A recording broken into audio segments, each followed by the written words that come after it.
Bien, buenas tardes, buenos días, buenas noches, depende de dónde estéis. Bienvenidos un día más a este curso que estamos haciendo, Sabiduría Antigua para una Nueva Era. Pero previamente a empezar el curso, vamos a hacer, por favor, como siempre, unos momentos de silencio para centrarnos, ¿ok?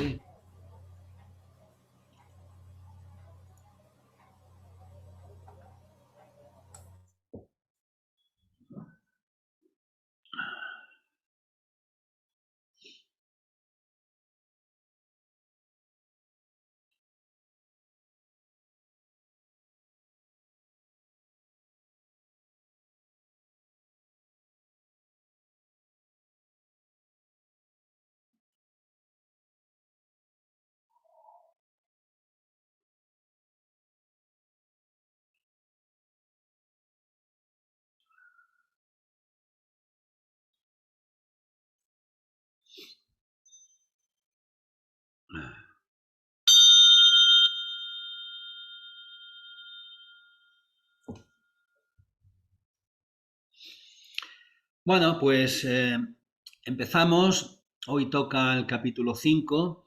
Es un capítulo bastante largo y he decidido dividirlo en dos partes, ¿no? Las dos partes también van a ser un poquito largas y ya veremos si lo acabamos o tenemos que dejarlo para el próximo día. Yo creo que lo podremos acabar. Eh, el próximo día será la próxima semana, porque como hemos tenido, en vez de 2 semanas del anterior, que siempre hacemos una semana sí, una semana no, como esta semana pasada no he podido porque estaba en el retiro de silencio, han sido 3 semanas, por lo tanto, la semana que viene no haremos descanso, sino que continuaremos con el curso. Bueno, empieza. Bueno, el tema es este, nuestra meta como seres humanos. Y empieza diciendo en Proverbios, la senda de los justos es como la luz de la aurora, que va alumbrando en resplandor hasta que el día es perfecto. Sería nuestra meta como seres humanos, ir alumbrando a la humanidad, ¿no? Pregunta, ¿cuál es nuestra meta como seres humanos? Entonces, en la Biblia se hace frecuentemente referencia al hombre perfecto o a los hombres justos convertidos en perfectos. Vuelve a hacer otra pregunta, dice, ¿podemos en realidad convertirnos en perfectos? Pues sí, sí que podemos. De lo contrario, ¿cuál sería entonces el propósito de pasar por la experiencia humana, ¿no?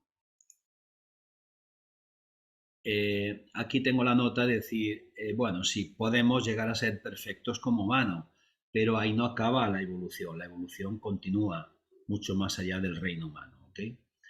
Eh, ahora empieza con cómo ha ido el proceso de evolución de la conciencia, y esto ya lo hemos dado en alguna otra lección, pero bueno, vuelve a repetir. Cuando la conciencia estaba ganando experiencia en el reino vegetal, comenzó a hacerlo por medio de las formas más simples, tales como los musgos y los líquenes. Dicha experiencia no comenzó a adquirirse por medio de formas más complejas como los árboles secuoya o los pinos. Quiere decir, esto vino después de este primer reino vegetal que era más menos evolucionado, ¿no? Fue evolucionando hasta que llegó a los árboles superiores, ¿no? Al reino vegetal más evolucionado. En vez de esto, o sea, en vez de llegar, en vez de empezar por secuoyas y pinos, la conciencia atraviesa por experiencias inconmensurables en diferentes tipos de forma, incrementando la complejidad de la forma y el nivel de la conciencia hasta alcanzar la cima del reino vegetal. Solo entonces dicha conciencia se gradúa y continúa su jornada en el reino animal. La conciencia que está en desarrollo no es solamente la del plano físico, sino también la conciencia emocional, la conciencia intelectual y la conciencia intuicional. La conciencia no tuvo que experimentar en cada especie de planta existente, pero la experiencia fue bien equilibrada. La meta no era aprender todo lo que pudiese ser aprendido en ese reino, sino crecer en conciencia lo suficiente como para estar listo para el próximo nivel de experiencia en un reino más elevado. Quiere decir que la conciencia va evolucionando, pero no necesariamente tiene que pasar por cada una de las especies vegetales, ¿no? Esto sería un proceso muchísimo más largo del que ya de hecho es, sino que va pasando por diferentes especies, saltando algunas, bueno, al final la conciencia, digamos, que ha experimentado un poco todo lo que es posible experimentar dentro del reino humano. Y lo mismo podría decirse del reino animal. La conciencia no pasa por todo tipo de animal, por todas las especies, sino que va siguiendo caminos diferentes, pero de alguna manera coge toda la experiencia que puede adquirirse en el reino animal, ¿no? Dice, luego de pasar millones de años en el reino animal, la misma chispa divina, creciendo en conciencia cada vez más, comenzó su jornada en el reino humano. Al entrar en este campo o esfera humana de experiencia, dicha chispa divina adquirió un alma humana. Es lo que nos diferencia del resto de reinos, que poseemos un alma humana. Es esta alma humana la que nos separa de todas las otras criaturas en la tierra. La mente que hemos ganado al entrar en el reino humano es la herramienta que nos permite convertirnos en co-creadores con lo divino. Es importante que seamos conscientes de que nuestra mente también está evolucionando, y menos mal que está evolucionando, ¿no?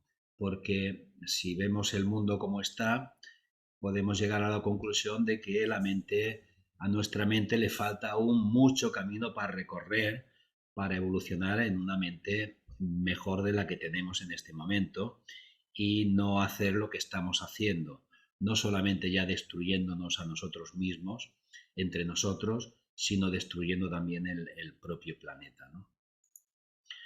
Bien, pues comenzamos, cuando entramos en el reino humano, comenzamos nuestra jornada en el campo o esfera humana con el mismo nivel de conciencia que teníamos cuando estábamos en la cima del reino animal. O sea, cuando entramos en el reino humano, al principio éramos con forma humana, pero más bien siendo animalitos, ¿no? Dice, la naturaleza no funciona a sacudidas, o sea, a saltos, ¿no? Sino que sigue una expansión y un crecimiento lento y estable, tanto en la complejidad de la forma como en la conciencia que en ella habita. Entonces, por eso cuando pasamos del reino animal al reino humano, no hay un salto de conciencia grande, sino que en cuanto se pasa al reino humano, ese ser humano es pues como un animalito, su comportamiento. Y poco a poco, gracias a esa mente humana que no tienen los animales, va evolucionando de diferente manera que los animales, ¿no? Bien, esto no significa que todo lo que la naturaleza intenta resulta en éxito. De hecho, el fracaso es algo que los humanos tenemos en común con la naturaleza. O sea, la naturaleza también fracasa en su proceso evolutivo. Tiene ciertos fracasos, ¿no?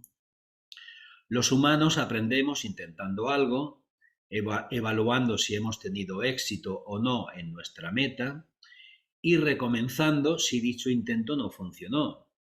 Y así es como procede la naturaleza. Se establece un plan, el cual se evalúa en diferentes etapas de su desarrollo y si algo no está correcto, se corrige si se puede y si no, se descarta. Y esto posiblemente es lo que ha pasado con estas especies que aparecen y desaparecen, ¿no?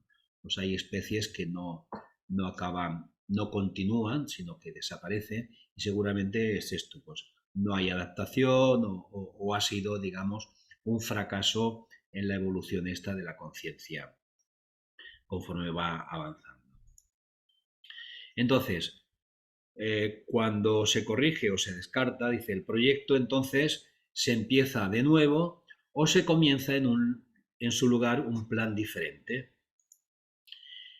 Y pregunta a alguien, ¿quiere usted decir que la totalidad de nuestro universo se desarrolla por medio de un diseño inteligente? Y aquí he puesto una nota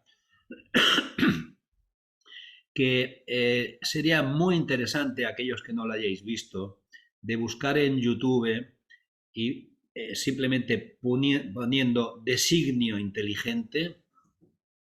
Hay un documental súper interesante que dura 1 hora y 7 minutos, creo, y habla de este diseño inteligente, o sea, de la inteligencia que hay en la naturaleza para empujar en esta evolución, ¿no? Porque, claro, si nos lo ponemos a pensar, el tema de la materia teóricamente muerta o inerte, como son las rocas, las piedras, etcétera, que aparezca vida, que aparezca esta complejidad que hay, no solamente ya en los árboles, sino también en los animales y sobre todo en nosotros, ¿no? Con la autoconciencia y tal. Esto, de hecho, tiene que ser un proceso que, aunque dure millones y millones de años, dure eones, es un proceso donde la naturaleza hay un proceso de inteligente que va, digamos, empujando para que la conciencia vaya evolucionando, ¿no? O sea, por sí solo sería imposible y si veis este vídeo, este documental en YouTube, os daréis cuenta que la complejidad es tan grande que es imposible que esto haya surgido de forma casual, como teóricamente dice la ciencia, ¿no? Habla de unas células y empieza a describir cómo son estas células. Y es una célula, un organismo unicelular, es tan complejo, que, bueno, es increíble. Yo tenía una nota, espera, me parece que la tengo aquí anotada. Dice, sí, solo, o sea, ya no la célula, no un organismo celular, sino solo el ADN que hay en una célula, dice, es un código como puede ser la palabra, la escritura, el código de un ordenador, etcétera. Pues es un código, lo del ADN, que equivale a 3.000 millones de letras, que sería parecido o equivalente a 1.200 libros como el Quijote. O sea, imaginaros la cantidad de información que hay tan solo en el ADN de una célula, como 1.200 libros equivalentes al Quijote. Claro, eso puede ser generado a base de la casualidad o como habla el darwinismo, ese proceso evolutivo. Bueno, os aconsejo que veáis este vídeo que es súper interesante. Yo puedo confirmar que es muy bueno y os lo aconsejo muchísimo. Por cierto, gracias Clarisa. Si alguien en algún momento quiere intervenir para preguntar o para opinar o tal, no hay ningún problema. Levantar la mano esta que hay. Aquí no la veo. Bueno, hay una mano que podéis levantar, una mano virtual y lo comentáis, ¿vale? Entonces, la pregunta que alguien hace dice, ¿quiere usted decir que la totalidad de nuestro universo se desarrolla por medio de un diseño inteligente? Claro, así es como todo se desarrolla. La evolución de las formas y de la conciencia no ocurre por casualidad. Continúa este alguien, pero si este diseño inteligente proviene de lo divino, ¿por qué no funciona a la perfección desde la primera vez? Dice, bueno, si reflexionamos un poco, nos resultará claro por qué no todo puede siempre funcionar perfectamente. O sea, si un maestro arquitecto diseña una casa y él mismo la construye bloque a bloque, la misma será perfecta. Pero, ¿por qué construir la casa por sí mismo? O sea, digamos que en la naturaleza, en el universo, hay un algo inteligente, ¿no? no tiene nombre, ¿vale? Pero este algo inteligente lo único que hace es, digamos, tener un plan y empujar a que la propia naturaleza vaya generando forma, vaya generando un proceso evolutivo, ¿no? Digamos, hay un proceso inteligente que va empujando, pero va dejando también que la propia naturaleza, los elementales, etcétera, seres que ayudan en todo esto, que vayan fabricando ellos, serían los albañiles, ¿no? Que vayan fabricando las formas y vaya evolucionando la conciencia. Por lo tanto, la naturaleza a veces comete también fallos, ¿no? Comete errores, no es perfecto a la primera vez, ¿no? Dice, pero ¿por qué construir la casa por sí mismo, el arquitecto, ¿no? Pues si ese arquitecto está motivado por querer ayudar a enseñar a otros, no utilizaría artífices y artesanos para realizar el trabajo, de forma que ellos pudieran aprender el proceso y a su vez convertirse en maestros por derecho propio. Y así es como funciona la naturaleza. O sea, estos albañiles o estos co-creadores que ahora somos nosotros, finalmente acabaremos convirtiéndonos en arquitectos. ¿Okay? Dice, creo que eso tendría mucho más sentido. ¿Está usted diciendo que este mundo es una escuela para aprendizaje? ¿Una escuela de aprendizaje? Pues claro que sí. Todos estamos aquí para adquirir experiencia. Desafortunadamente, algunas personas en este mundo tienen la misma actitud que la de ciertos estudiantes universitarios. Ellos solamente piensan acerca de las fiestas de fin de semana, el socializar, los juegos de fútbol y las posibilidades de encuentros sexuales. Los estudiantes universitarios serios y los estudiantes serios en la vida tienen la misma meta, obtener lo más que se pueda en cada fase de su experiencia de aprendizaje. Si nuestro objetivo de vida es encontrar placer y felicidad de forma perpetua, estaremos destinados a encontrar la desilusión. No es posible encontrar felicidad eterna en este mundo físico. Guarda tus tesoros en el cielo, donde ni la polilla ni el moho los puedan destruir, y donde los ladrones no puedan entrar a robárselos. ¿Quiere usted decir que no debemos disfrutar la vida? Vengo de un retiro de silencio donde apenas he hablado, y ahora que tengo que hablar un poco seguido, pues no estoy acostumbrado, ¿no?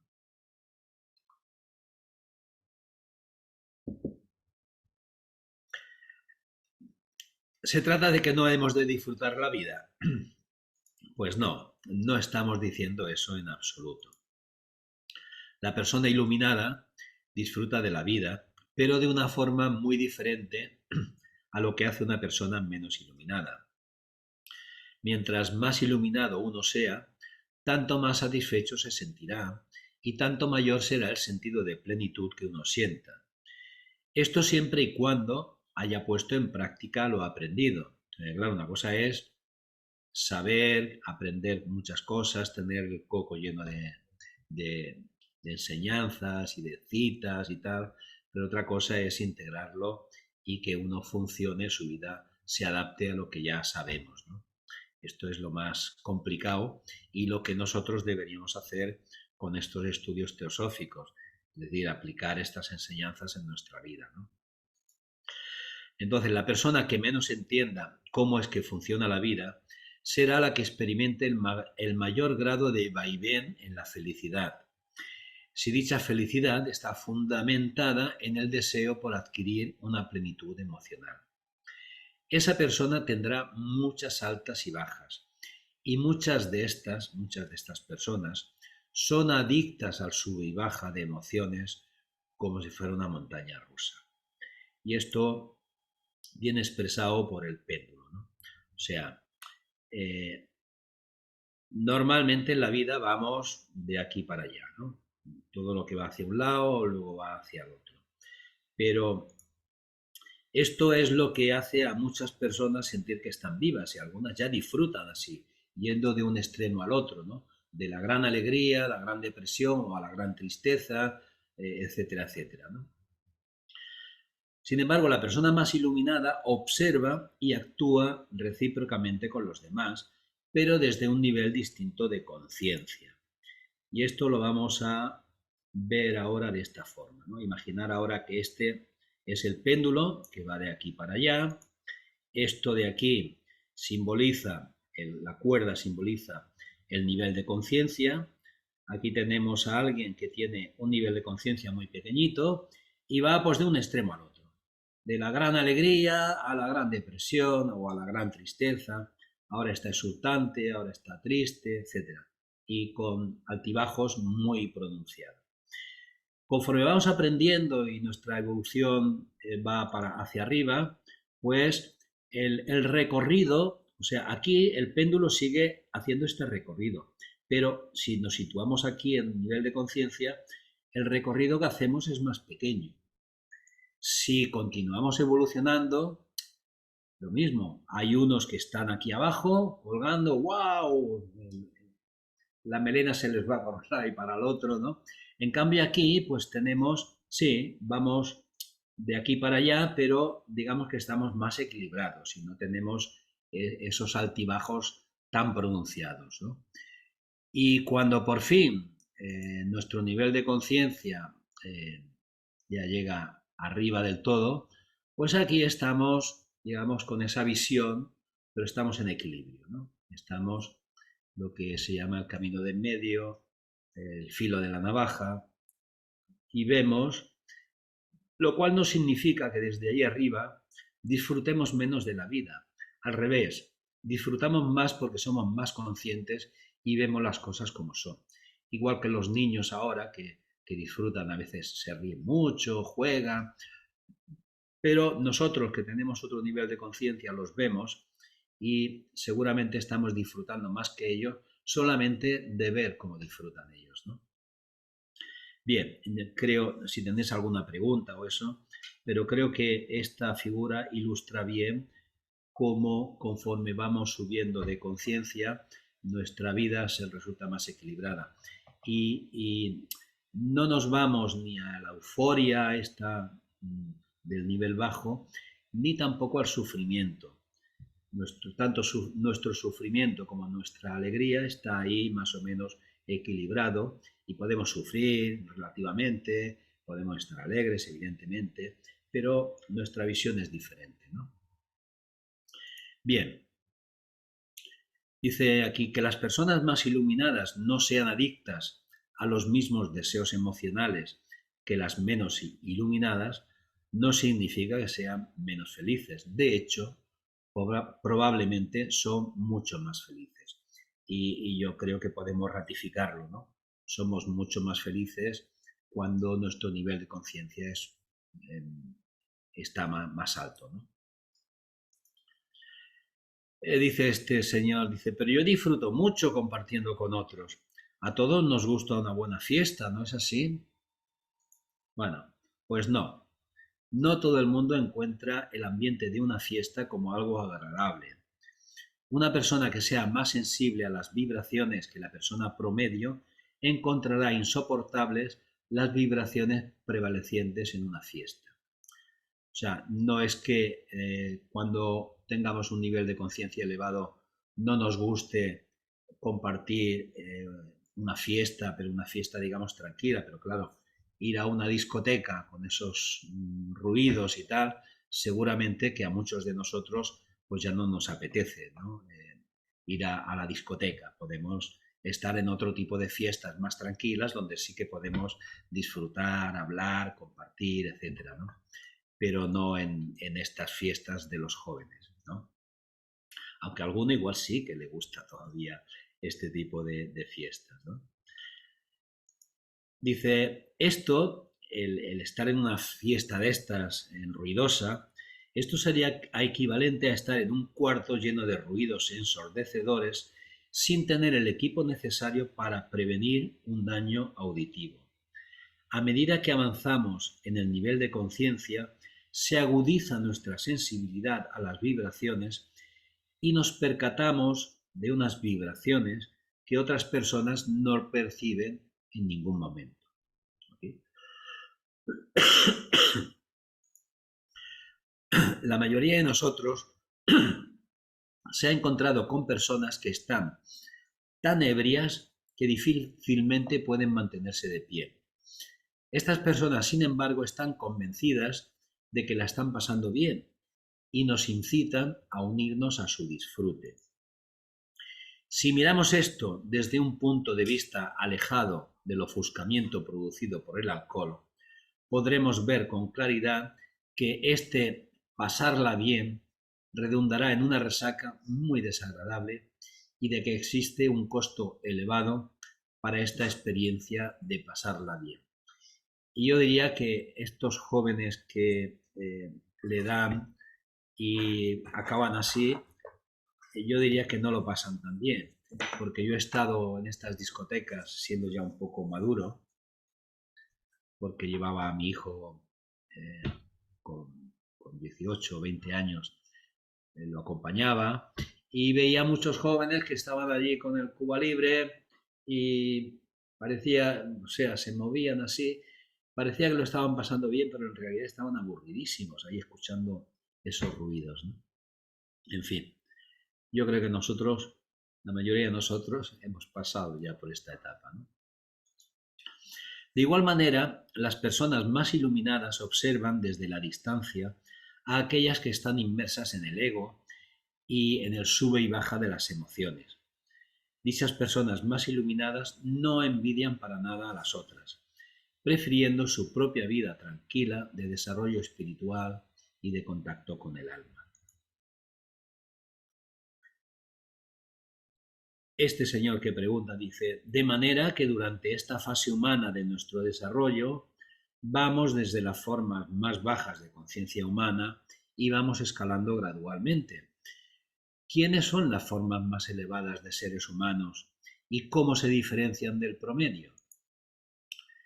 Dice, existe una variedad grande de seres humanos compartiendo el espacio en este planeta y cada una de ellas se encuentra en su nivel de desarrollo particular.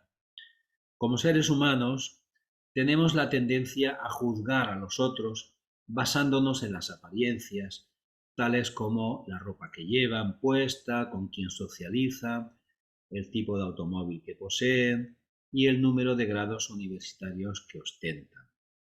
Os suena esta imagen de que he puesto aquí, ¿verdad? Os suena. Hay muchas personas que están continuamente haciéndose selfies y aparentando estar muy bien y a lo mejor están sufriendo enormemente y están descontentos con la vida, pero se retratan así, sonrientes, guapos, en algún sitio a lo mejor que están de visita y lo cuelgan para que los demás lo vean, pero los demás están viendo solamente una apariencia, ¿no? Pero no solamente ya en las redes sociales, ¿no? Sino que en la vida cotidiana andamos con muchas apariencias, poniéndonos guapos, afeitándonos los hombres, las mujeres pintándose, yendo a la peluquería, comprándonos ropa de moda, tirando ropa nueva porque ya no está de moda, etcétera, etcétera. Estamos en un mundo donde la apariencia es, yo diría que demasiado importante, ¿no? Y le damos demasiada importancia. Bueno, pues entonces ninguna de estas cosas, el tipo de automóvil, la ropa que llevamos, el grado universitario que podemos tener, los títulos, etcétera, ninguna de estas cosas resultan ser indicadores válidos del desarrollo espiritual de una persona, el cual se puede ver solamente con la visión interior. Una persona que tenga títulos universitarios y sea doctor en no sé qué, no significa que espiritualmente esté muy avanzado. Puede estarlo, pero no, ello no es garantía de que esté desarrollado su nivel de conciencia. Algo que existe en un nivel de conciencia particular puede ser percibido mejor desde ese nivel.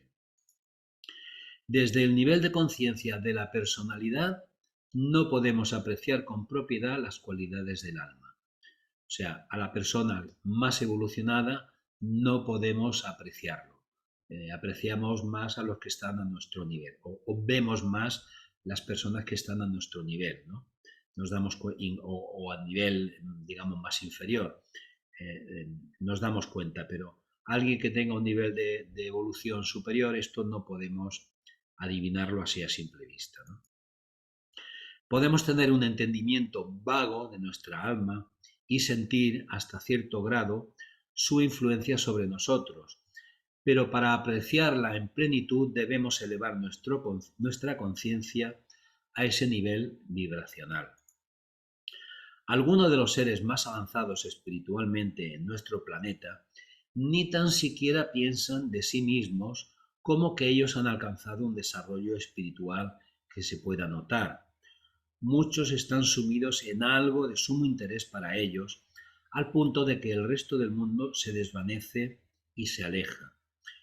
Una de las cualidades quizás de un avance espiritual es precisamente la sencillez y la humildad también, ¿eh?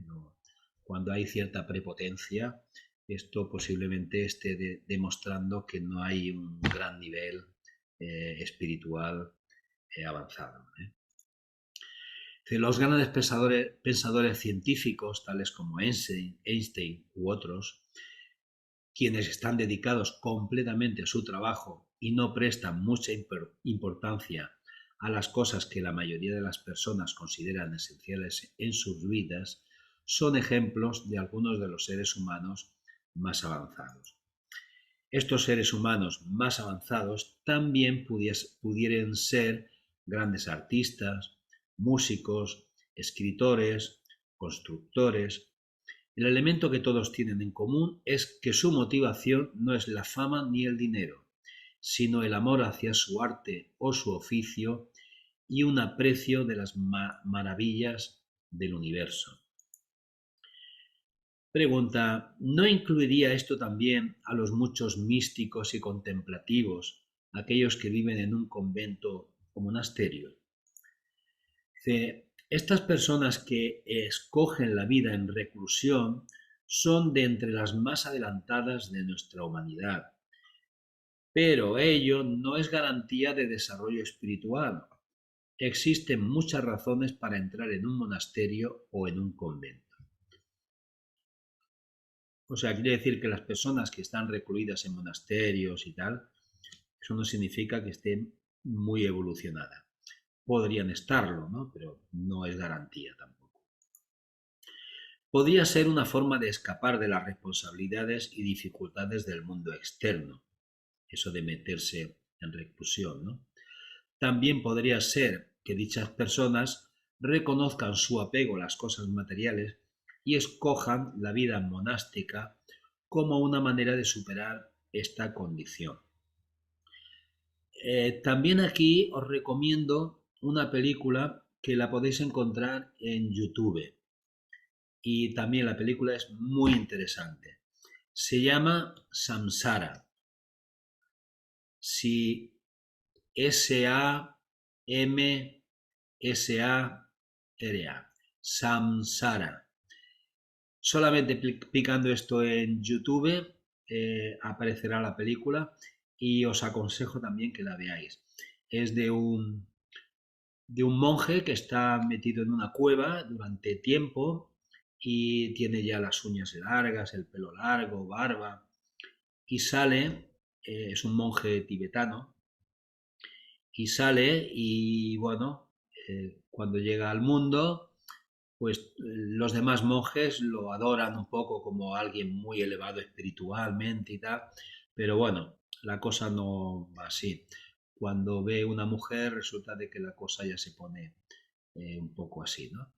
Abandona los hábitos, en fin. No os explico más, pero si podéis la visualizáis porque es una película muy interesante y eso redunda en que las apariencias no, ¿cómo es? El hábito no hace al monje, ¿no?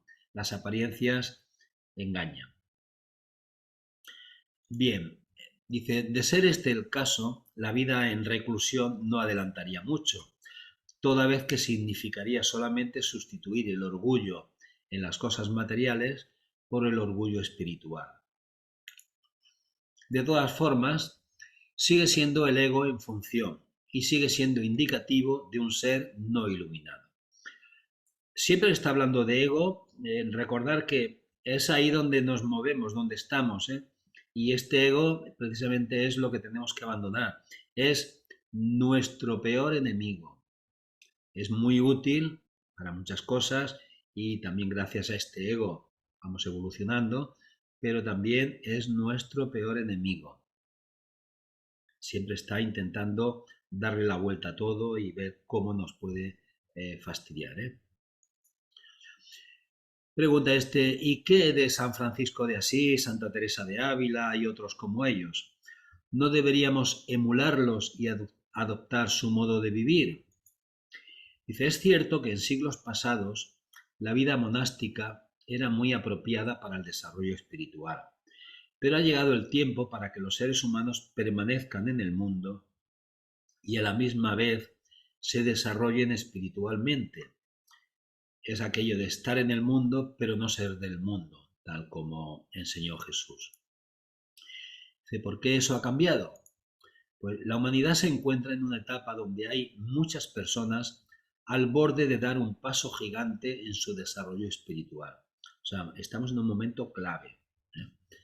El campo para este crecimiento ha cambiado de la reclusión al mundo cotidiano. Podemos tocar la vida de más personas si trabajamos con ellas, si tenemos familias, si criamos hijos en hogares donde los valores espirituales son una experiencia diaria. Ha llegado el tiempo para que seamos más activos en nuestro trabajo, no meramente ser contemplativos. No resulta nada fácil equilibrar estos dos aspectos de nuestras vidas, pero es aquí donde en la actualidad nos encontramos en nuestro sendero evolutivo. O sea, estamos quizás evolucionando más rápido porque estamos pasando más pruebas. Una persona que está recluida en una cueva o en un monasterio y tal, pues seguramente está avanzando en su desarrollo espiritual. Pero yo estoy convencido que en el mundo cotidiano donde estamos nosotros es donde tenemos realmente las pruebas y donde aparece esos momentos donde podemos ver si hemos avanzado o no. En cambio, cuando uno está recluido, pues las pruebas no aparecen, no sabemos hasta qué punto vamos avanzando, ¿no? Muchas personas han alcanzado la etapa en el desarrollo humano donde son muy conscientes de las limitaciones que impone el mundo físico. Estas personas están comenzando a mirar hacia algo que les resulte más significativo que los juguetes mágicos que resultan todavía tan atractivos para la mayoría de la gente. Recordar que estos juguetes mágicos son todas aquellas cosas a las que nos apegamos y que a veces incluso parece que con las que nos identificamos, ¿no? O sea, parece que yo soy importante porque tengo un coche muy potente, yo soy importante porque tengo una casa enorme o tengo un yate, ¿vale? Entonces, estos son los juguetes mágicos. Incluso hay juguetes mágicos que son dolorosos también. Hay personas que se apegan incluso hasta el sufrimiento porque de alguna manera les hace, llaman la atención a los demás, atraen a que los otros vengan a pobrecito, darle palmaditas en la espalda y a consolarle, etcétera, etcétera. Hay muchos juguetes mágicos, ¿okay? Y cuando se va evolucionando, pues estos juguetes mágicos, estos apegos, van desapareciendo, se van dejando de lado.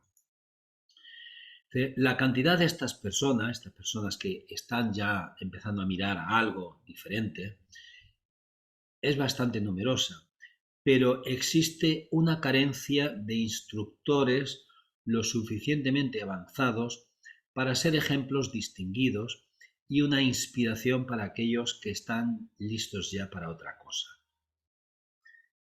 hay bastantes personas que están ya mirando hacia otro lugar, que están empezando a desapegarse de muchas cosas, pero todavía hay carencia de instructores lo suficientemente avanzados para ser ejemplos y que sean una inspiración para los que ya están listos para seguir avanzando.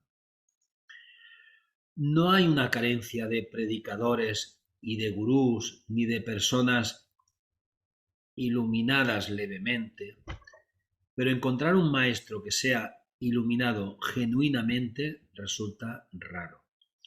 Y falsamente iluminado, seguramente que también vamos a encontrarnos más de uno. Hay que tener cierto cuidado con estos teóricos maestrillos, ¿ok? Hay que ser un poco precavido, ¿eh? Pregunta, ¿qué sucede cuando llegamos al final de nuestra jornada humana? ¿Dejamos de existir?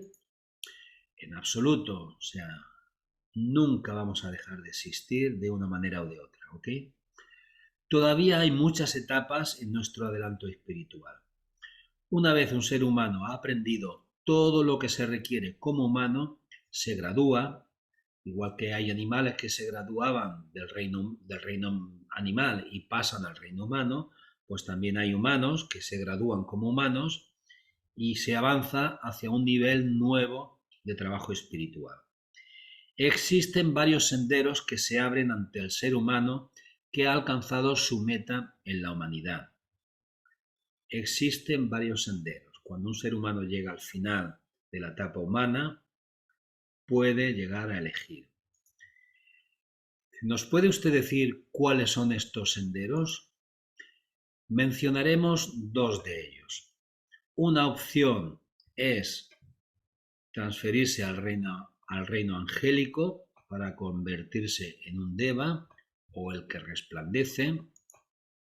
Otra opción es servir como instructor de la humanidad, mantenerse en el planeta Tierra en forma humana y ayudar a la evolución espiritual del mundo.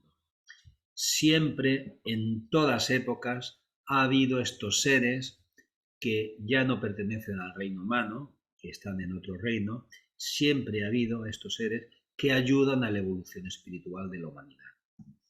Y hay un librito que seguramente la mayoría de vosotros conocéis, que seguramente lo hemos comentado en alguna ocasión, La voz del silencio. Es un librito pequeño, maravilloso, y dice, entre otras cosas, dice, los senderos son dos.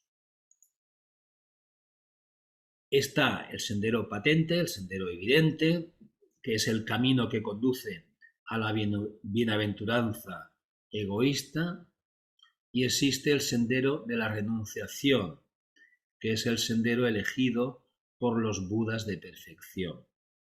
Entonces, este sendero patente significa que se abandona el reino humano y se continúa la evolución no teniendo nada que ver con la humanidad. Se continúa por otro camino, ¿ok? Pero hay un momento en que este ser humano que ha alcanzado ya, se ha graduado, que ha alcanzado el techo de lo que se puede hacer dentro del reino humano, puede hacer lo que se llama un enorme sacrificio, la gran renunciación, que es decir, no, yo me voy a quedar ayudando a la humanidad. Y este es el camino que escoge los Budas de perfección o los Budas de compasión. ¿Okay?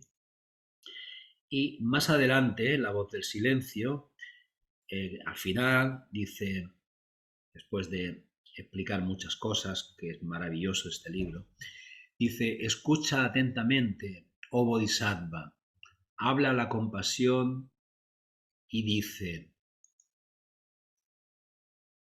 ¿puede haber bienaventuranza cuando todo lo que vive ha de sufrir? ¿Te salvarás tú y oirás gemir al mundo entero? Bien, pues algunos seres humanos que han llegado a este final en el reino humano eligen irse, y hay otros que hacen esa gran renunciación, ese enorme sacrificio, que es que se quedan. ¿Ok? Y estos son los que previamente han hecho el voto del Bodhisattva, que es de lo que ha ido el retiro este que hemos hecho justo hasta el domingo pasado, ¿no?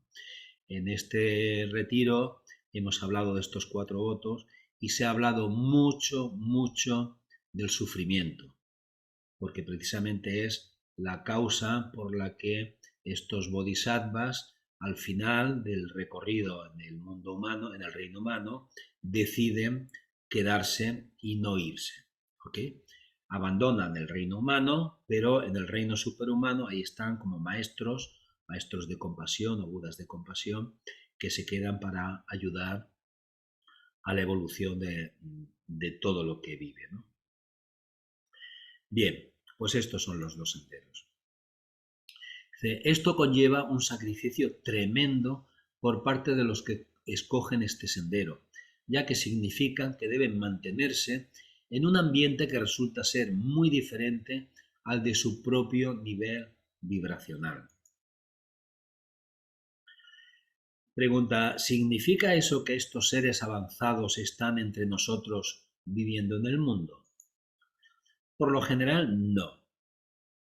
Las vibraciones en el mundo, y principalmente en nuestras grandes ciudades, son tales que estos seres tendrían que gastar demasiada energía para balancear esta condición energética que es claramente inferior a la de ellos. O sea, de quedarse es como si estuvieran permanentemente en una discoteca, ¿no? Un ruido tremendo que no podrían soportar, ¿no? En su lugar, estos seres viven en áreas remotas, alejados de la civilización y desde donde pueden trabajar tranquila y calladamente. La mayor parte del trabajo de estos seres se efectúa durante un estado de meditación. Alguien de vosotros preguntaba al principio, ¿dónde viven estos seres, no? Pues eso, viven en áreas remotas y alejados de la civilización. Me encantaría poder conocer y hablar con uno de estos seres. ¿Cómo podría lograrlo? A mí también me gustaría, ¿no? A todos nos gustaría. Le dice, no podría. Dice, a menos que uno mismo sea un ser espiritual altamente avanzado, no se puede. Estos seres, se está refiriendo a estos budas de compasión, a estos maestros, dice, estos seres son las personas más ocupadas en el mundo. Aun cuando sus cuerpos estén durmiendo, relajados, ellos están trabajando en niveles de conciencia más elevados. Para ellos no existe tal cosa como vacaciones. ¿Cómo pueden ellos tener cuerpos físicos si ya se han graduado del reino humano? Pregunta. Dice, no todos ellos escogen tener un cuerpo físico, pero algunos sí lo hacen. O sea, algunos de estos seres que están ayudando al progreso de la humanidad no tienen cuerpos físicos. Pero bueno, más adelante veremos. Dice, en estos casos, en los que escogen seguir teniendo un cuerpo físico, el cuerpo humano utilizado es el mejor que esté disponible para ellos. Sin embargo, sus cuerpos físicos son muy diferentes a los nuestros. Para empezar, estos cuerpos no sufren enfermedades como nosotros. Sus cuerpos son tan perfectos como pueden ser. Estos seres conocen más sobre sus cuerpos y cómo cuidarlos que cualquiera de nosotros. Pero ¿no son ellos humanos también si poseen un cuerpo humano? No es la posesión de un cuerpo humano lo que hace a uno ser humano. Ser humano significa que uno ha adquirido un nivel de conciencia específico. O sea, hemos pasado algo más allá del nivel de conciencia que tienen los animales, ¿no? Cuando uno muere, no pierde su cuerpo físico. Pero ¿significa esto que uno deja de ser humano? O sea, dejamos de tener cuerpo y dejamos de tener otros principios, pero lo que continúa hasta reencarnar sigue siendo un ser humano, ¿no? Dice, veo lo que usted quiere decir. Es el nivel de conciencia lo que nos hace humanos. De modo que, ¿qué son estos seres avanzados si no son humanos? El capítulo que viene ahora es los adeptos, ¿no? Dice, a estos seres avanzados se les refiere como el quinto reino en la naturaleza, como adeptos o como mahatmas. Mahatma es un término en sánscrito que significa gran alma o gran espíritu. La ciencia reconoce solamente 3 reinos en la naturaleza: el mineral, el vegetal y el animal. A nosotros, los humanos, los científicos nos consideran como animales debido al cuerpo físico que ocupamos. Sin embargo, en la ciencia esotérica hacemos una distinción basada en la conciencia y no en la forma. Por tal motivo, reclamamos que los humanos constituyen el cuarto reino y que los adeptos constituyen un reino aún más elevado debido a su nivel de conciencia, que en algunas escuelas, por ejemplo, Aurobindo, habla del reino superhumano. ¿Okay? Y me gustaría aquí comentar que estos seres, entre estos seres adeptos o mahatmas, tenemos algunos mahatmas que gracias a ellos y gracias a Blavatsky, que fue la mediadora, se propusieron crear la sociedad teosófica para llevar estas enseñanzas al mundo, sobre todo al mundo occidental, porque estas enseñanzas de alguna manera ya estaban en Oriente, pero como Oriente ha estado siempre colonizado por Occidente, incluso estas enseñanzas hindús, budistas, etcétera, estaban como muy desprestigiadas, incluso los mismos habitantes de estas naciones, de estos lugares, desconocían incluso su propia sabiduría, ¿no?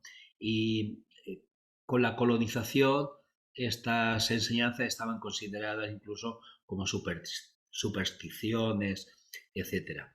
Y gracias a estos mahatmas y en concreto a la teosofía, estas enseñanzas han renacido de nuevo.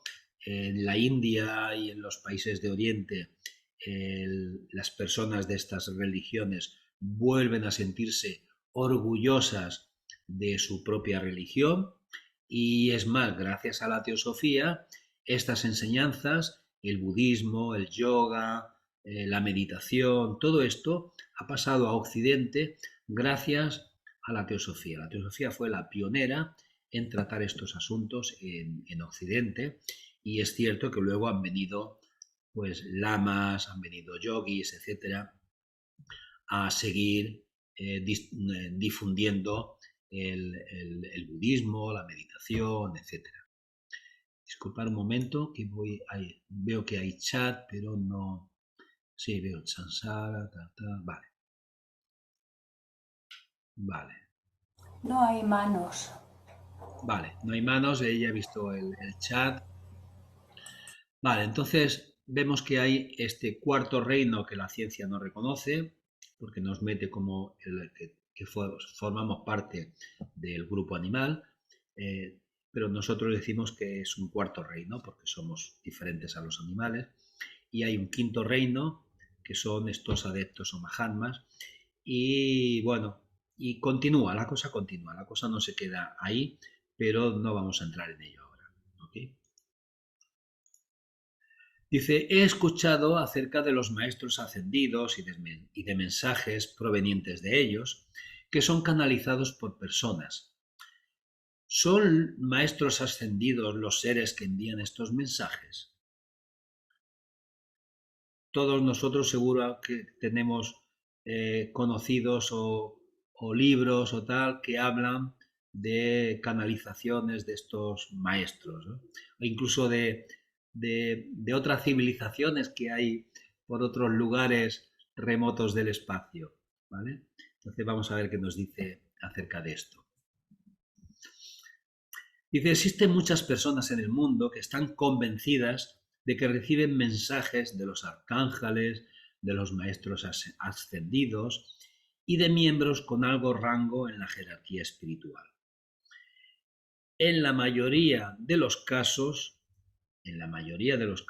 aún si la persona es sincera, no significa que alguien que no esté diciendo esto sea una mentirosa, se lo creerá, ¿no? Es sincera. Pero en la mayoría de casos estas personas se están engañando a sí mismas y están engañando a los demás.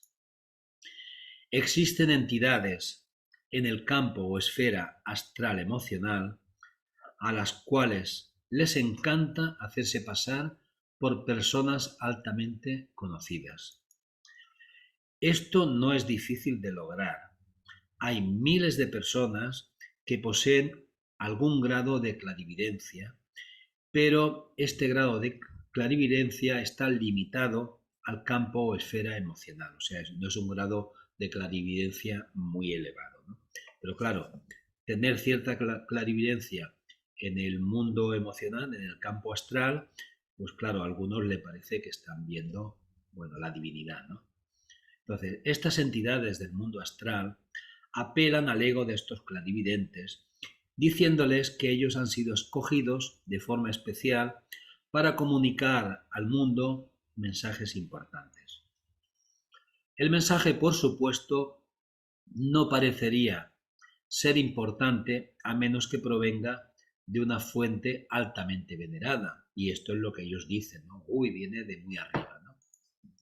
Esto hace que el clarividente se sienta muy orgulloso por haber sido escogido para esta labor.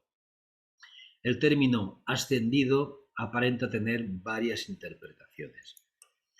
Para algunos, este término describe a alguien que ha sido llevado a un nivel de conciencia más elevado, pero que ha retenido su cuerpo físico. Es cierto que algunos adeptos retienen un cuerpo físico, pero para ellos el cuerpo es simplemente una herramienta para poder funcionar en el mundo físico. No como nosotros, que para nosotros no es una herramienta, sino que nosotros nos identificamos y somos esto, ¿no? Y no, esto para los adeptos es como para nosotros el coche. Es una herramienta que utilizan para lo que tengan que utilizar. Otros seres avanzados, otros adeptos, no poseen un cuerpo físico. Pero si algún cuerpo físico es necesario para llevar a cabo su trabajo, ellos crean un cuerpo temporal por medio de Kriya Shakti. ¿Qué es Kriya Shakti? Kriya Shakti es una palabra sánscrita que significa usar el poder del pensamiento para manifestar cosas en el plano físico. Y este es uno de los poderes que estos adeptos y algunas personas que no son adeptos, cuando hay personas que han alcanzado un cierto nivel de evolución dentro de este reino humano, que tienen ciertos poderes para hacer determinadas cosas a través de Kriya Shakti, a través del pensamiento. Esto, sin embargo, el utilizar este poder de Kriya Shakti no se lleva a cabo con frecuencia, toda vez que ello requiere el gasto de energía, y estos seres son eficientes de forma escrupulosa en el uso de la energía disponible.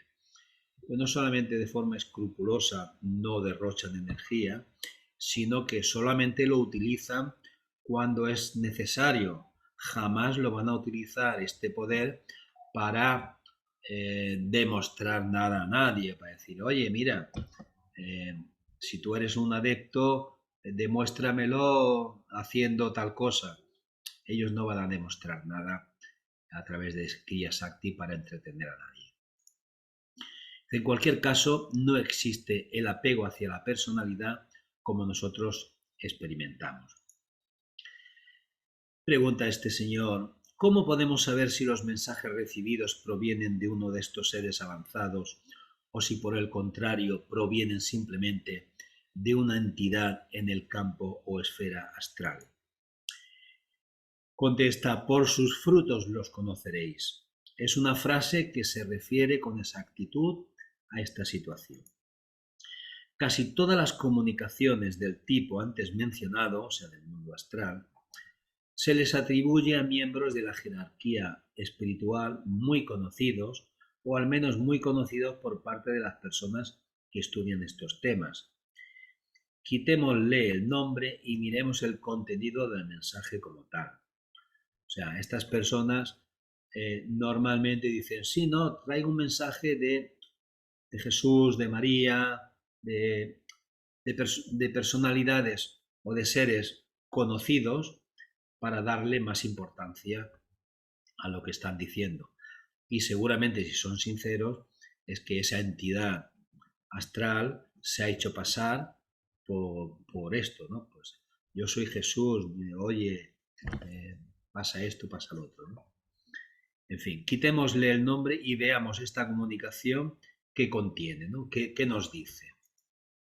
Si dicho mensaje está lleno de banalidades y de frases floridas, de frases bonitas, si apela a las emociones y al ego de quien recibe el mensaje, podemos estar, aquí pone razonablemente, podemos estar absolutamente seguros de que no proviene de un ser avanzado espiritualmente. A los adeptos no les interesa que sepan sus nombres y no tienen ningún motivo para apelar al ego de quien recibe. Cualquier mensaje de ellos que sea real se envía al mundo tal y como dicho mensaje es, sin la necesidad de incluir el nombre del autor. Y esto es importante porque una de las cosas que repite tanto Buda como los maestros que fundaron la teosofía, como también la gran mayoría, todos los autores teosóficos de la sociedad teosófica, lo que dicen es que no os creáis nada porque lo diga este o el otro, lo diga Blavatsky, porque esté escrito, porque etcétera, etcétera. Entonces, un mensaje de un adepto precisamente no incluye el nombre precisamente para decir, oye, razona esto que te estoy diciendo, pero no lo des por bueno precisamente porque yo soy fulanico, ¿vale? Entonces, cualquier mensaje que estos adeptos envían no incluye el nombre del autor. Una de las pruebas para determinar el nivel de desarrollo espiritual de una persona es si puede ser capaz de discernir los mensajes reales de los falsos. La primera cualificación para el crecimiento espiritual es el discernimiento o viveka en sánscrito, que significa la capacidad de distinguir lo real de lo irreal.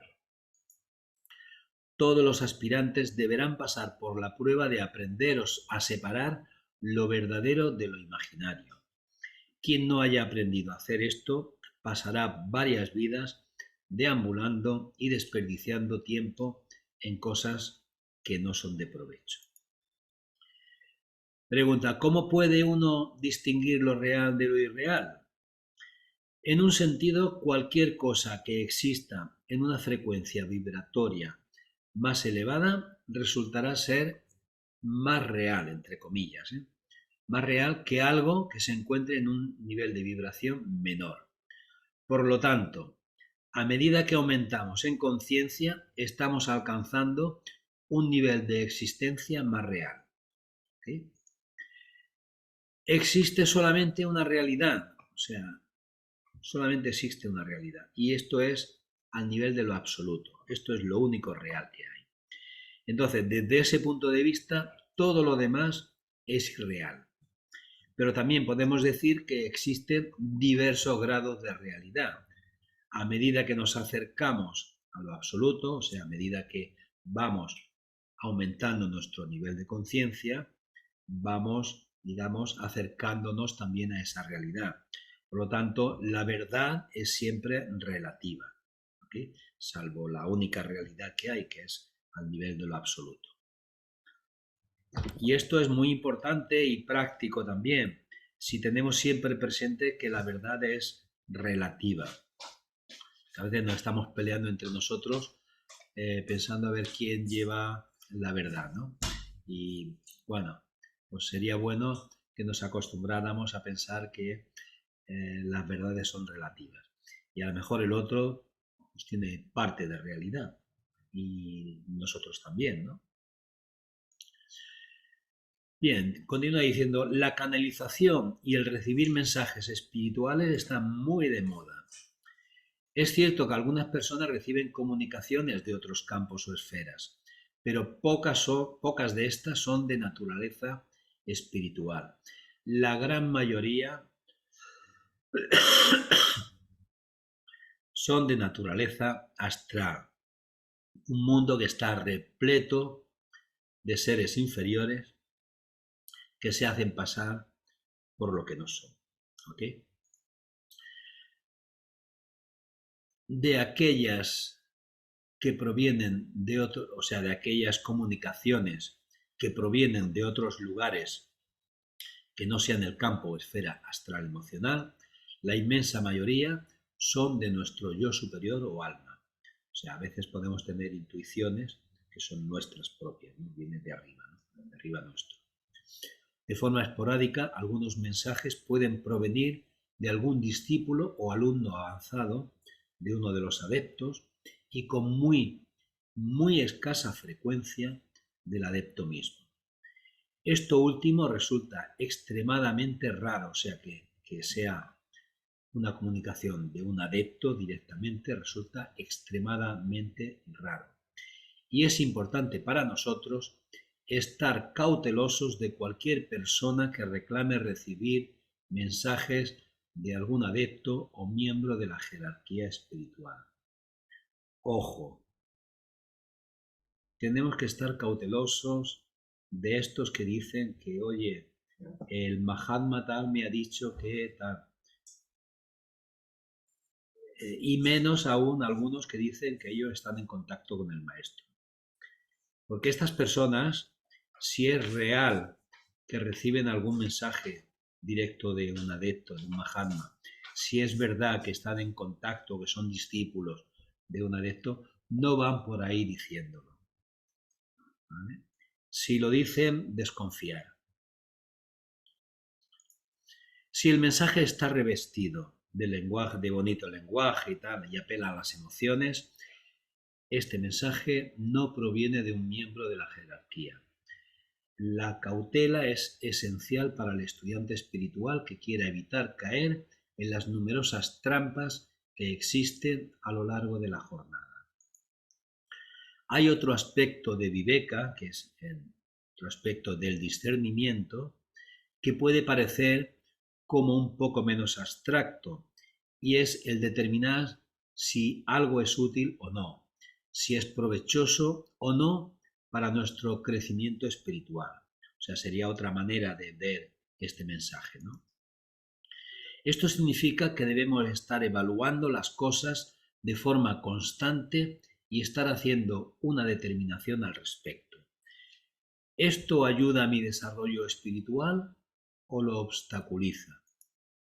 Como dijo Sócrates, la vida que no se examina no vale la pena ser vivida. Dice, ¿y eso qué significa? Lo cual, la vida que no se examina no vale la pena ser vivida. ¿Qué es eso?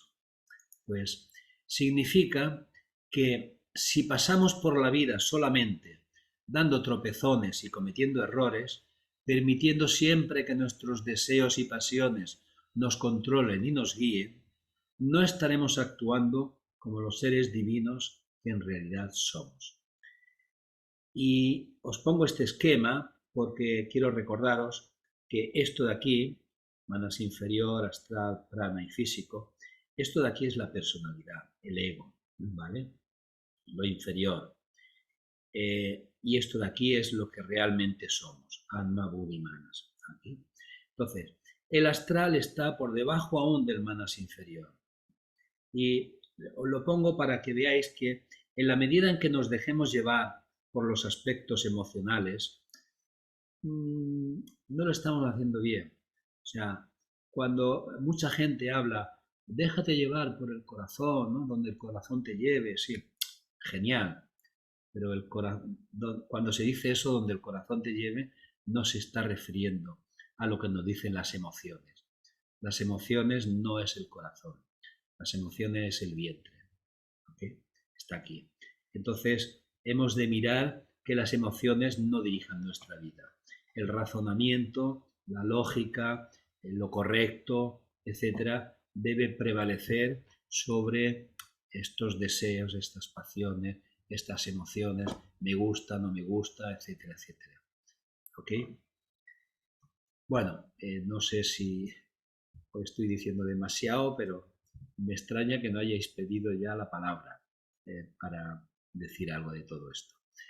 Bueno, pues eso. La vida que no se examina no vale la pena ser vivida. Si pasamos la vida solamente tropezando y cometiendo errores, permitiendo que nuestros deseos y pasiones nos controlen y nos guíen, no estaremos actuando como los seres divinos que en realidad somos. Estaremos demostrando que todavía no estamos muy evolucionados. Bueno, está bien, ya llegaremos en su momento, ¿no? En vez de esto, seríamos más como los animalitos que actúan por instinto y por deseos, sin hacer esfuerzo alguno para mejorar su situación. Claro está que los animales son incapaces de actuar de otra manera, ellos no pueden mejorar su situación, pero nosotros sí podemos. Nosotros, por el contrario, poseemos una mente humana y un alma humana. Se espera mucho de nosotros. Sin embargo, durante largos periodos de tiempo hemos venido caminando trabajosamente por la vida sin que percibamos nuestro potencial real. En algún punto, sin embargo, comenzamos a tener un leve indicio de lo que son nuestras posibilidades espirituales. Al principio es como si estuviéramos mirando con poca claridad a través de un cristal, pero si perseveramos en nuestro esfuerzo, este esfuerzo es recompensado pudiendo ver con más claridad cada vez. El cristal se va desempañando. Esto solamente puede suceder cuando comenzamos a tomar control de nuestras vidas, cuando dejemos de pensar que la vida es injusta y que no podemos hacer nada para cambiar nuestro destino. No hemos de ir por la vida de víctimas y quejándonos de todo.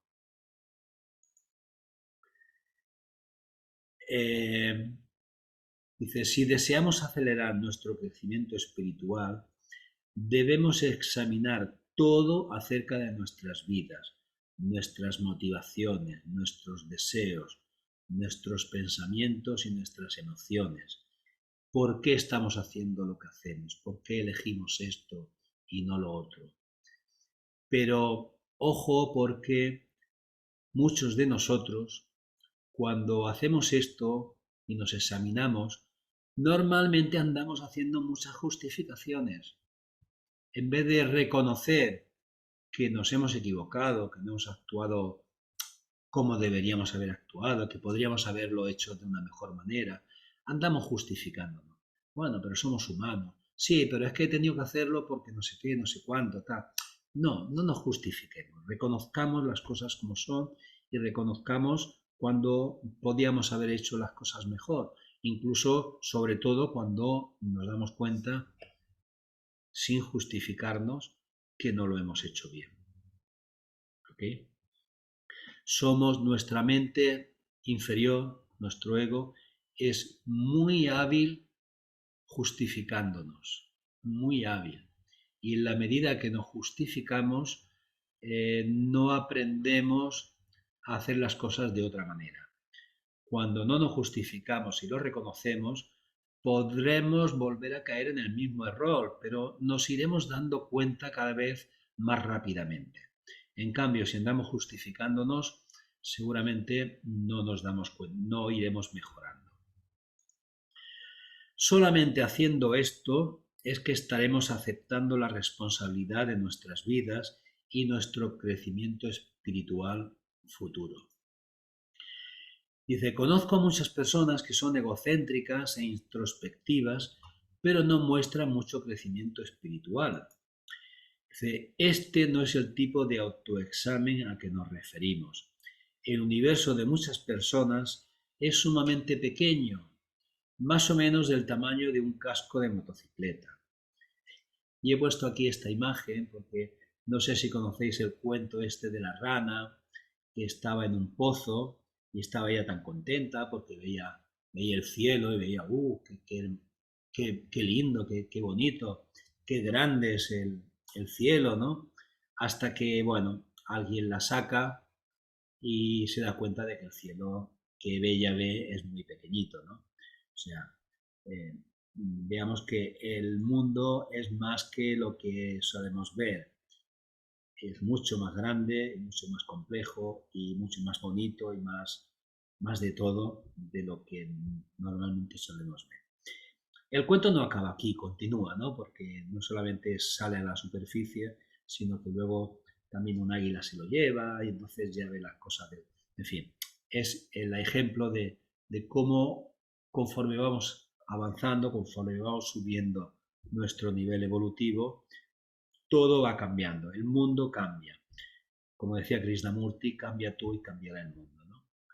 Evoluciona tú y verás que el mundo cambia también.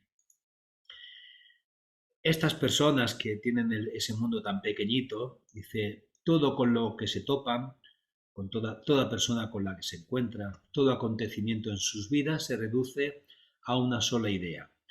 ¿Cómo eso me afecta a mí? ¿Qué puedo sacar de esto? ¿Qué hay aquí para mí?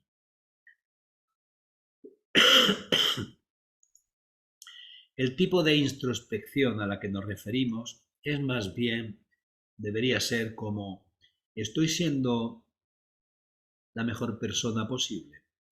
¿Son mis motivaciones puras y desinteresadas? ¿Qué puedo hacer para que el mundo sea un lugar mejor? ¿Cómo puedo ayudar? ¿No? Bueno, entramos en un nuevo capítulo dentro de esta lección, dice el discipulado en la nueva era. Pregunta, ¿es posible convertirse en estudiante de uno de los adeptos de los que usted habla? Si nos referimos a un estudiante que está en comunicación frecuente con un maestro y a una situación donde el maestro observa y examina al estudiante, corrigiéndolo y brindándole sugerencias, entonces la contestación es no. Los adeptos no tienen tiempo para eso y cualquier persona que piense lo contrario está viviendo una ilusión. Cuando nos dicen, si encontramos a alguien que dice que está en contacto con el maestro y le está enseñando y tal, pues podemos decir tranquilamente que no. Si tuviera algún tipo de contacto, vuelvo a repetir, ni lo diría. Dice, pensé que usted dijo que el propósito de los adeptos era ayudar en el crecimiento espiritual de la humanidad. Yo estoy tratando de trabajar mi propio crecimiento espiritual. ¿Por qué ellos no deberían ayudarme? Dice, los adeptos sí ayudan cuando el motivo es puro, cuando es para beneficio de toda la humanidad y no por un deseo personal para el crecimiento espiritual. Cuando esa ayuda llega, la misma es en extremo sutil. O sea, que yo quiera avanzar espiritualmente no significa que ellos me estén ayudando, es un trabajo propio. ¿Okay? Y si esa ayuda llegara, es muy sutil y seguramente ni nos daremos cuenta. No existen arbustos ardiendo, Moisés con el fuego aquel de yo soy el que soy. No existen arbustos ardiendo ni mensajes fervorosos para ser comunicados al mundo con mucha fanfarria.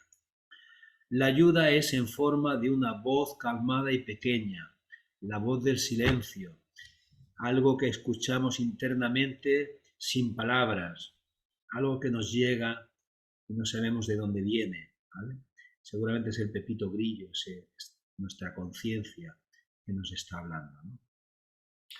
O podría ser de alguien, un ser superior, que de alguna manera lanza algo y nosotros hemos llegado a percibir alguna cosita, ¿no? Dice, pero ¿no es esa voz calmada y pequeña la voz de mi propia alma? Puede serlo. Si recibimos un mensaje de un adepto o de uno de sus discípulos, el mismo es transmitido a nuestra alma, por lo tanto puede parecer que es nuestro propio yo, ¿no? Si nosotros como una personalidad podemos recibir dicho mensaje, dependerá de cuán conectados estemos con nuestra alma. De modo que los adeptos sí tienen discípulos. Ninguno de los discípulos son instruidos de forma directa por los adeptos como si fuese un adiestramiento en el lugar de trabajo, al menos ya no. En el pasado, hace mucho tiempo, eso era posible, pero en el mundo de hoy ya no es factible. El discípulo debe instruirse y adiestrarse por sí mismo. Si estamos esperanzados en que alguien nos instruya a lo largo de todo el camino, estamos equivocados, no vamos a tener suerte. En un futuro no muy lejano, la instrucción constante será una posibilidad. En realidad no sé a qué se refiere con esto. En un futuro no muy lejano, la instrucción constante será una posibilidad, pues habrá escuelas similares a las escuelas herméticas de antaño. Desafortunadamente, ahora mismo esta no es la realidad. Ese futuro no sé a qué se está refiriendo, si es, dice, no muy lejano, lo ignoro, ¿ok? Si alguien sabe, no hay problema en que lo comente ahora, ¿no? Si uno está motivado de forma sincera a ayudar en la evolución espiritual de la humanidad, la meta debe ser la de convertirse en un adepto. Y aquí es donde os pongo, esto forma parte del cartel que teníamos en el retiro de silencio, que era para, hablamos de cuándo hacer los 4 grandes votos del Bodhisattva. Que el Bodhisattva, ¿quién es? El Bodhisattva es un término del budismo que alude a alguien con una mente compasiva, muy compasiva, para alcanzar la budidad, o sea, para, digamos, superar el reino humano, pero en beneficio de todos los seres sintientes. O sea, está deseando iluminarse, llegar al límite del reino humano, pero no por propio interés o no para irse, sino en beneficio de todos los seres sintientes. Y estos 4 votos son, de hecho allí luego el texto que pone aquí, Kim Dieu, que es quien nos daba el retiro, lo cambió un poco, pero bueno, es por muy numerosos que sean los seres sensibles, hago el voto de salvarlos a todos. Y se dijo de acompañarlos a todos. Cuando dice seres sensibles, se está refiriendo a todo lo que existe en la naturaleza. Todo es sensible de una manera u otra. Y esta sensibilidad precisamente significa que hay sufrimiento. Que precisamente por eso se hacen los votos del Bodhisattva, para aliviar el sufrimiento. Dice el segundo voto, por numerosas que sean las pasiones, hago el voto de vencerlas todas. Por numerosos que sean los dharmas, hago el voto de adquirirlos todos. Cuando habla de dharmas, se está refiriendo a las enseñanzas. Por numerosas que sean las enseñanzas, hago el voto de adquirirlas todas. Por perfecta que sea la vida del Buda, hago el voto de realizarla. Por perfecta que sea, digamos, el conocimiento del Buda, hago el voto de realizarlo. ¿Okay? Pues esto ha sido lo que hemos estado dando durante 4 días. Y como os digo, hemos hablado mucho y además muy interesante acerca del sufrimiento y cómo vencerlo.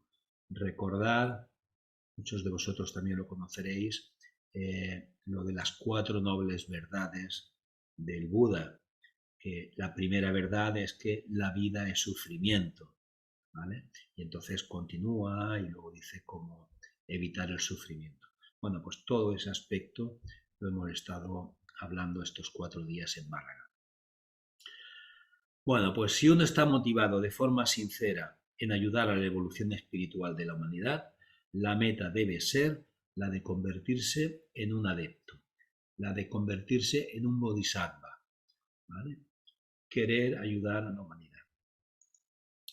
Dice no estoy muy seguro de querer convertirme en un adepto.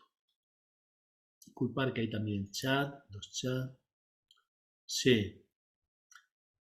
sí, estoy al tanto de la hora. Falta media hora. Yo creo que nos va a dar tiempo más o menos. Dice, no estoy seguro de querer convertirme en un adepto.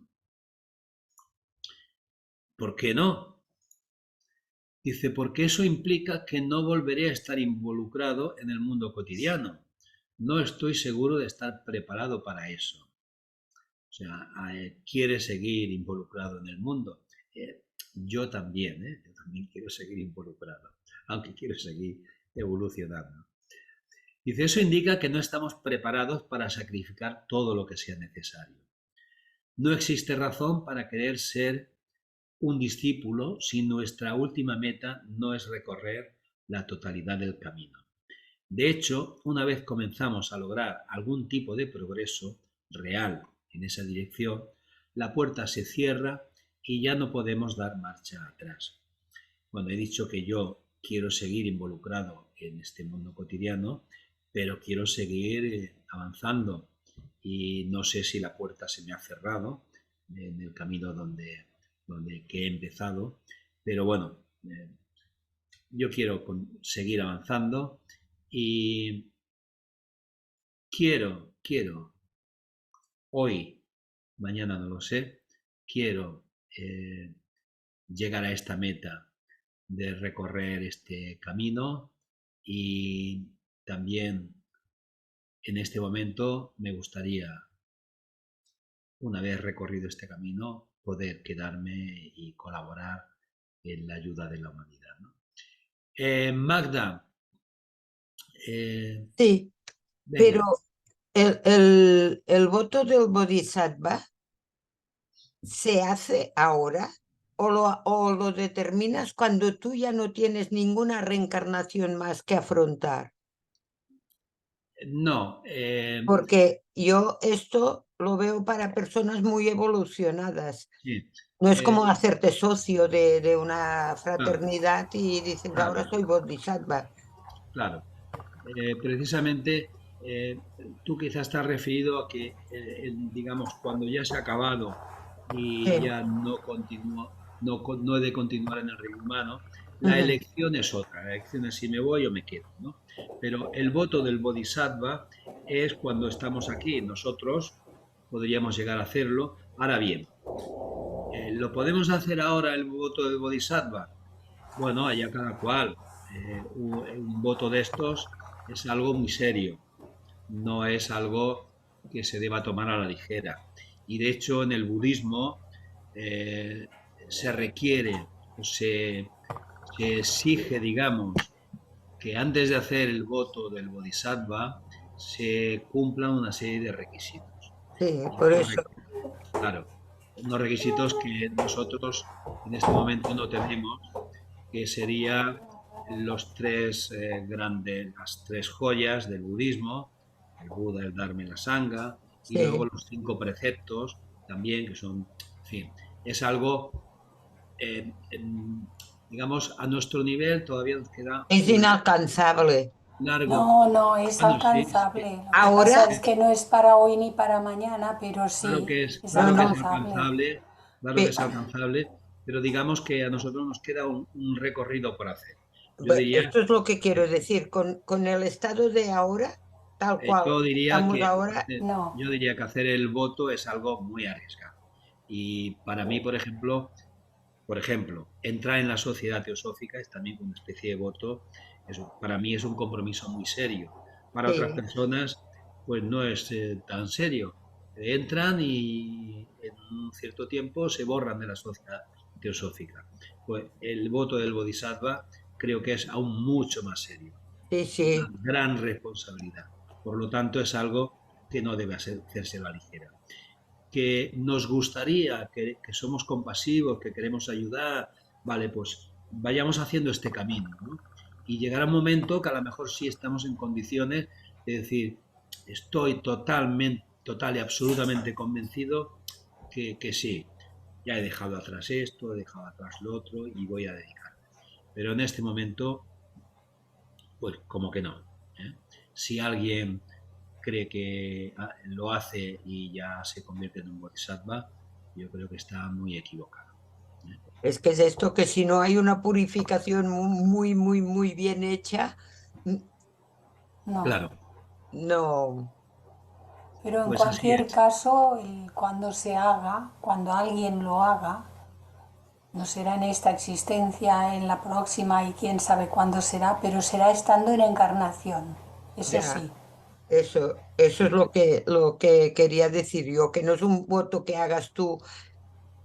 Dices, bueno, ahora ya he estudiado bastante, voy a hacer el voto de Bodhisattva. No va por ahí la No, cosa. eso sería pura fantasía. Y tanto, y que puede Bastante resultar muy inconsciente, caro. bastante inconsciente. Sí, sí, vale, gracias, ¿eh? Bueno, pero sí, así es, pero con la idea de que no es inalcanzable, No, es no, tenerlo en mente. tenerlo en Y, mente y bueno, ir pensando, convenciéndonos, sí, trabajar para decidiendo ello, que pero queremos ir por ahí, ¿no? sí, sí, gracias. Bueno, dice, ¿por qué en la actualidad no existen las escuelas de enseñanza espiritual continua? La razón es muy sencilla. En la actualidad existen millones de estudiantes en potencia y solamente un puñado de personas que han alcanzado la etapa de poder enseñar a otros en una condición formal. A los estudiantes en potencia se les dan algunas ideas y sugerencias tras bastidores y luego se les observa para determinar si han respondido o no a ellas. La automotivación, la disciplina y la fuerza de voluntad son todos de importancia vital en este proceso. Cualquiera que se siente a esperar a que venga alguien a tomarlo de la mano y conducirlo por el camino, continuará haciendo solamente eso, sentarse a esperar. Tenemos que conseguirlo por nuestros propios esfuerzos. Y cuando lleguemos a determinado nivel muy avanzado, ahí es posible que ya empecemos a estar en contacto con estos seres, con estos discípulos o con estos seres que seguramente colaborarán con nosotros para que la evolución sea un pelín más rápida, ¿no? Pero tenemos un trabajo grande por delante, ¿eh?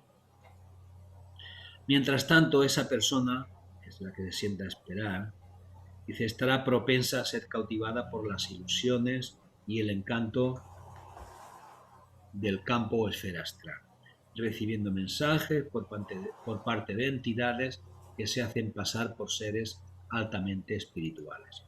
Esto representa un retroceso drástico para el progreso espiritual de esta persona y demuestra que es el ego personal quien todavía está controlando. Dice, si existen millones de personas listas para recibir instrucción y adiestramiento, ¿por qué entonces no sería mejor dedicar el tiempo instruyendo al menos a algunas de ellas para que a su vez puedan ayudar a otros?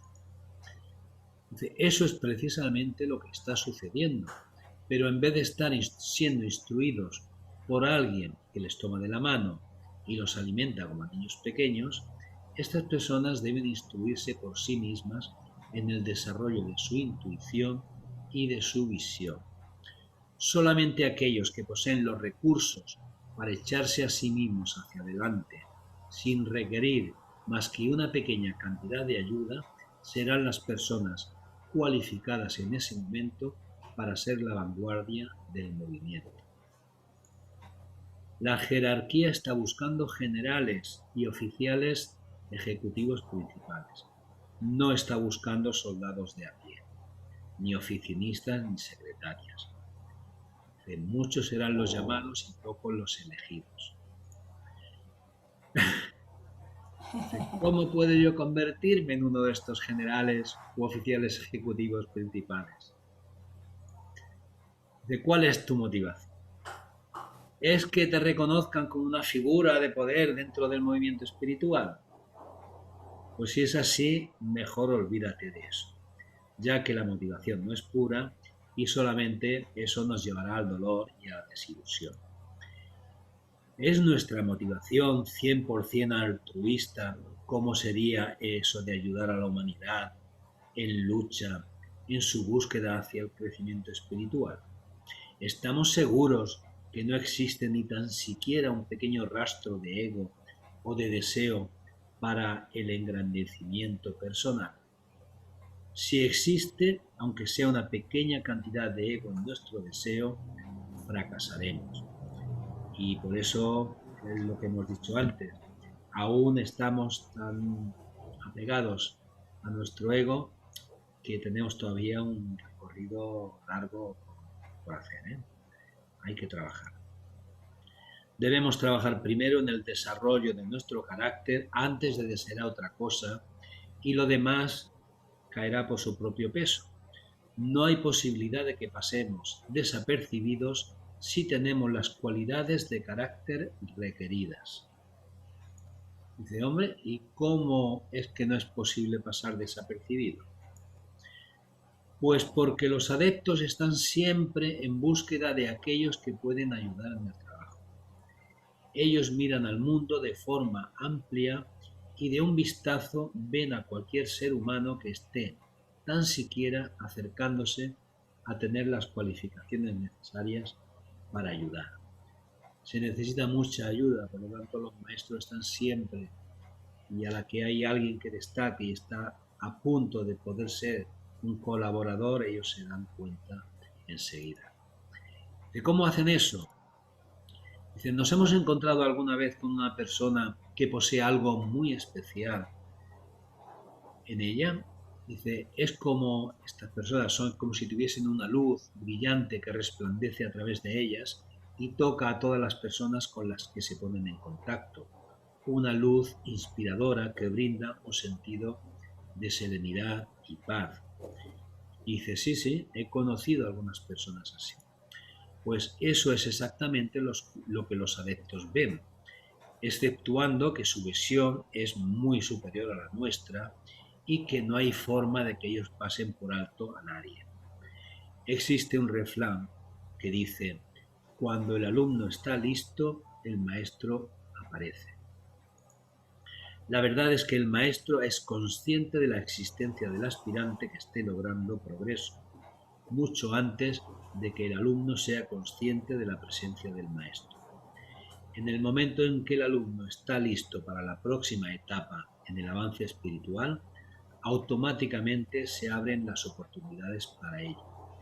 Y es posible que aquí, en este momento, cuando se está listo, sin darse cuenta, el maestro de alguna manera envíe algo, energía, una vibración, algo que esta persona reciba sin saber de dónde viene, ¿no? Inspiraciones que pueden venir de ahí sin que él lo sepa, ¿no? O sea que, viene de tal maestro, no, ni lo sabe, ¿no? No se requiere de nada en especial para lograr que se abran estas puertas, excepto el saber reconocer cuando esto suceda y se aproveche esa oportunidad. Fallar en reconocer y en tomar acción al respecto significa haber desperdiciado una oportunidad. O sea, fallar en reconocer esa intuición que llega, ese algo que no sabemos de dónde viene, pero sabemos que es algo importante, nos damos cuenta de que es algo espiritual que nos puede ayudar. Si lo vemos y no hacemos nada, estamos desperdiciando una buena oportunidad. Digamos que yo estoy dispuesto a iniciar el proceso de convertirme en uno de estos seres más avanzados. ¿Cómo comenzaría a hacerlo? A veces se dice medio en broma que el primer requisito es tener un buen sentido del humor. Aunque no sea un requisito, en la realidad de seguro que ayuda. Si nos tomamos a nosotros mismos con demasiada seriedad, si siempre vemos las dificultades en la vida o casi nunca nos reímos, ciertamente tendremos una tarea difícil ante nosotros. Por otro lado, si podemos reírnos de nuestros puntos débiles, no reaccionar ante las críticas de los demás y aligerar introduciendo algo de humor en lo que de lo contrario sería una situación difícil, lograremos una actitud que hará más llevadero un camino que ya de por sí es difícil. Hay 3 requisitos primarios antes de intentar tan siquiera comenzar esta jornada llena de peligros.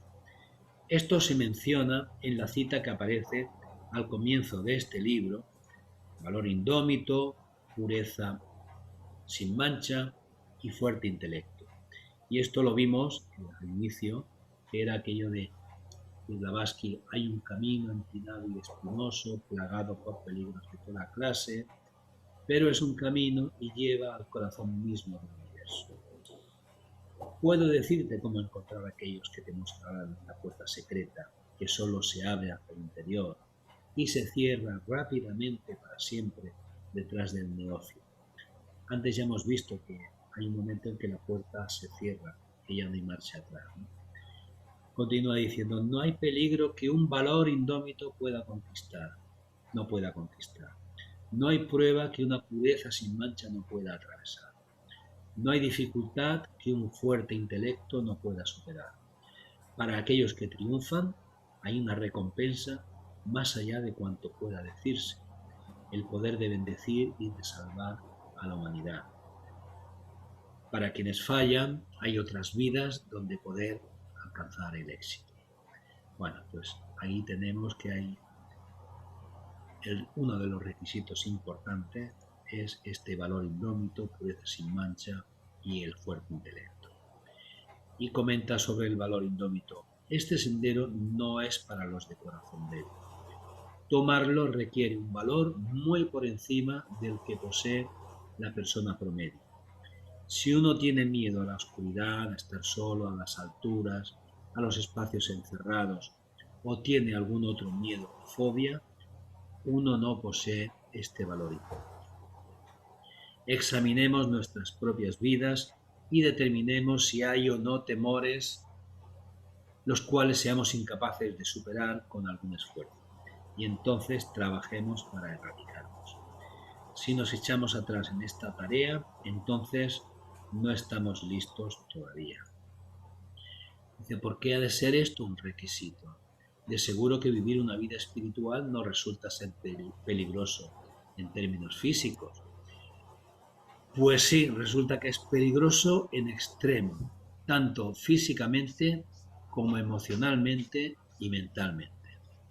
De aquellos que ignoran estas cualificaciones de tener esos 3 requisitos y continúan hacia adelante sin poseerlos, se exponen a tener unos resultados desastrosos que incluyen desequilibrio emocional, mental e inclusive la muerte.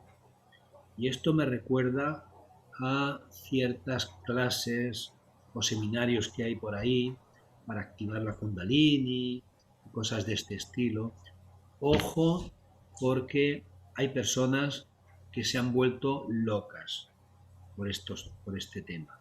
O sea, este desarrollo tiene que ser paulatino y tiene que ser conforme vamos avanzando, y tenemos que reunir unos requisitos muy concretos, ¿vale? Aquí está hablando de estos 3 requisitos, pero seguro, y lo hemos comentado antes, hay más requisitos, ¿eh? Dice: no es nuestra función asustar a nadie, ¿no? Pero los riesgos son grandes y es elevado el número de aspirantes que fracasan, retrasando así su desarrollo espiritual en vez de acelerarlo. Existen muchos temores que asaltan a la persona común. Tales como describe Thoreau, la mayoría de las personas viven una vida de desesperación silenciosa. La persona temerosa vive en un tormento perpetuo, con miedo a lo desconocido y a lo que pudiera suceder. Muchos están temerosos a fracasar, ya sea pasar un examen o tener éxito en una empresa de negocios. El miedo es el impedimento mayor en estos casos y debe ser superado. En la frase "me temo que voy a fracasar", la única parte que ha de tener el respeto de la vida es la que dice "voy a fracasar". Esta resulta ser una afirmación y la vida te dice: ¿vale? Tu deseo es mi mandato. ¿Te temes que vas a fracasar? Pues yo te voy a ayudar a que fracases. El miedo mismo al fracaso casi asegura que uno fracasará. No existe razón alguna para fracasar en lo que se emprenda si uno ha hecho su tarea, si uno conoce lo que se requiere para el éxito, si ha realizado todo el trabajo de preparación y si ha hecho lo que le corresponde. Entonces uno tendrá éxito. Observemos a los que han tenido éxito y emulémosle. Siguiendo los mismos métodos, nosotros también tendremos éxito.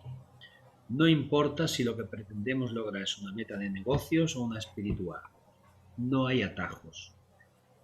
Aseguremos que la meta está definida con claridad, que la misma es asequible. Y entonces hagamos todos los pasos necesarios para lograrla. Y bueno, hasta aquí llega esta mitad de este capítulo 5. ¿Ok? Os espero entonces la semana que viene con la segunda parte. Hoy hemos dado nuestra meta como seres humanos, los adeptos y el discipulado de la nueva era. Hemos dado también lo de valor indómito, pero en la segunda parte volveremos a recordarlo. Hablaremos de la pureza sin mancha, de fuerte intelecto y de lo que ya hemos visto también un poquito del Kriya Shakti, ese poder de la mente para generar ciertas cosas, ¿no?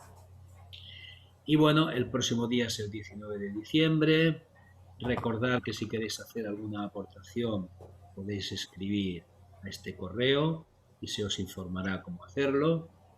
Y bueno, pues os deseo felices fiestas y la semana que viene os lo volveré a recordar, que tengáis unas muy felices fiestas, ¿vale? Y bueno, nos quedan 10 minutitos. Si alguien quiere decir algo, pues ahora es la oportunidad. ¿Ok? Hombre, Ricardo, no te había visto. ¿Cómo Georgina ha estamos? levantado la mano. Me alegro verte, Ricardo. Bueno, me alegro veros a todos, pero a Ricardo hacía mucho tiempo que no lo veía. Georgina, Muchas gracias por esta conferencia que habéis preparado. Realmente tiene muchos aspectos muy importantes que retomar, que reflexionar, que pensar. Efectivamente, llegar a ser un, un adepto, no, estos estábamos Bodhisattva. hablando, un bodhisattva. Sí, no es nada fácil, definitivamente, sí. No es nada fácil y efectivamente este es un camino iniciático que cada quien ha decidido hacer y efectivamente pues no podemos esperar que nos lleven de la manita. Me dejaste muy impactada con muchas frases son católicas y otras tantas son masónicas y de otros cultos religiosos, rosacruces y anexas, ¿no? Sí es cierto. Muy, muy buena conferencia, muy buena plática, te agradezco mucho tu conocimiento y también para ti, que pases una feliz Navidad. Gracias a todos, feliz Gracias, Navidad para Georgina. todos. Gracias, Georgina. Bueno, pues mira, has dicho que frases que son de Rosacruces, de aquí, de allá, pues sinceramente no sabía que venían de aquí o de allá. Son temas que he leído, que conozco, que tal, pero no tengo tanto conocimiento. O sea, yo no he dicho nada conscientemente que sea Rosacruz. Algunas que vienen del cristianismo sí que las he reconocido. ¿Quién más? ¿Clarisa? Eh, no sé, No hay ¿alguien ha más levantado la mano? manos. Ah,